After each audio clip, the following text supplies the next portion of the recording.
നല്ല വെയിറ്റ് ഉണ്ട്. 310 ശേഷം JBL കൊണ്ടുവന്നിരിക്കുന്ന സ്റ്റേജ് 320 പാർട്ടി ബോക്സ്. പഴയതുമായിട്ട് വലിയ വ്യത്യാസങ്ങളല്ല, വാട്ട്സിലും ടൈമിങ്ങിലും ഒന്നും ഒരു മാറ്റമില്ല. പിന്നെ റിമൂവബിൾ ആയിട്ടുള്ള ഒരു ബാറ്ററി വന്നു. 18 മണിക്കൂർ ബാക്കപ്പ് ഉള്ള ഒരു ബാറ്ററി റിമൂവബിൾ ആയി എന്നുള്ളതാണ് ഇതിനകത്തുള്ള വ്യത്യാസം. ഈ 6.5 ഇഞ്ചിന്റെ ഊഫറുകളും 2.25 ഇഞ്ചസിന്റെ 2 ട്യൂട്ടറുകളാണുള്ളത്. അതെല്ലാം 2 സ്റ്റഡി വീലുകൾ ട്രോളി ആയതുകൊണ്ട്.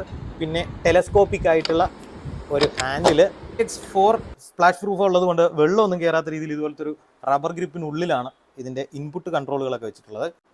മുകൾ ഭാഗത്താണ് ഇതിൻ്റെ കൺട്രോളൊക്കെ വരുന്നത്. JBLന്റെ DJ ഫംഗ്ഷൻ്റെ സ്വിച്ചുകൾ, ബ്ലൂടൂത്തിൻ്റെ ഓറാകാസ്റ്റ് ബാസ് ബൂസ്റ്റ് ചെയ്യാനുള്ളത്, പിന്നെ പവർ ഓഫ് ആൻഡ് പവർ മുഴക്കത്തോടെ ഓണായി. ബ്ലൂടൂത്ത് കണക്ട് ചെയ്ത് ഒരു പാട്ടിട്ട് നോക്കാവേ.